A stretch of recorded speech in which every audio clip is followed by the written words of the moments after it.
తప్పకుండా అన్ని విధాలా అభివృద్ధి చేసే బాధ్యత ప్రధానంగా 3-4 ఇష్యూస్. ఒకటి NTR reservoir, Raiwada reservoir rectifications కానీ డిఫెక్ట్స్ అన్ని చేయడం.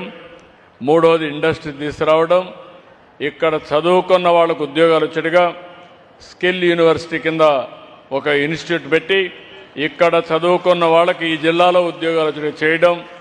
ఇంకా విద్యకు ఎక్కువ ప్రాధాన్యత ఇచ్చి ఇంకా మిగిలిన కాలేజీలు కూడా తీసుకొచ్చి అన్ని విధాలా అభివృద్ధి చేస్తామని మరొక్కసారి మీ అందరికీ తెలియజేసుకుంటూ, ఈరోజు మాడుగులకు వచ్చినప్పుడు మీరు చూపించిన అభిమానం నా జీవితంలో ఎప్పుడూ మనసులో పెట్టుకుంటా. మిమ్మల్ని అందరినీ మనస్ఫూర్తిగా అభినందిస్తున్నా. ఈ ప్రభుత్వాన్ని ఎప్పటికప్పుడు మీరు సహకరిస్తే మనం అనుకున్న లక్ష్యాన్నే కాకుండా మన పిల్లల భవిష్యత్తుని బంగారు భవిష్యత్తు చేసుకునే అవకాశం వస్తుందని విజ్ఞప్తి చేస్తూ అందరికీ నమస్కారాలు, ధన్యవాదాలు. Thank you sir. ఒక్క నిమిషం సార్. మా మాడుగులు అంటే అల్వా సార్. అల్వాని తమరు నేషనల్ వైడ్ ప్రమోట్ చేశారు సార్. ఎక్కడ తమరు రైతు బజార్ మన డ్వాక్రా బజార్లో మీరు అక్కడేమి తినరు నాకు తెలుసు, కానీ మా అల్వా తిన్నారు సార్ తమరు అక్కడ.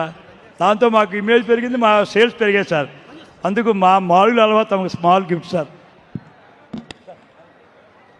ఆద్యంతం అభివృద్ధి, సంక్షేమం, సమీక్ష లక్ష్యంగా మాన్య ఆంధ్రప్రదేశ్ రాష్ట్ర ముఖ్యమంత్రి వర్యుల వారి యొక్క స్వర్ణాంధ్ర స్వచ్ఛాంధ్ర అనకాపల్లి జిల్లా అభివృద్ధి, కే కోటపాడు మండల సమీక్ష,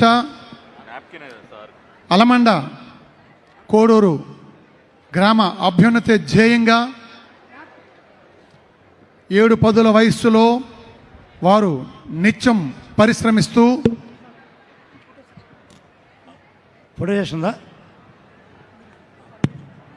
అమ్మ? అందరికీ ఒకసారి మన ఎం కోడూరు, అలమండ కోడూరు ప్రజానీకానికి, సర్పంచ్ ఒక్కనాయుడు గారికి, ఇతర నాయకులందరూ కూడా మల్లపాటి కూడా 2 రోజుల్లో సార్ చెప్పగానే రెయిన్బోలు కష్టపడి అధికారుల సహకారం, కలెక్టర్ గారు, జాయింట్ కలెక్టర్ గారు, ఎస్పీ గారు సహకారంతో ఈ సభను విజయవంతం చేసినటువంటి మాడుగుల నియోజకవర్గ ప్రజానీకానికి, ముఖ్యంగా కోడూరు ప్రజానీకానికి, కోడూరు, పొడుగుబాలెం పంచాయతీ అందరికి కూడా పేరు పేరున ధన్యవాదాలు.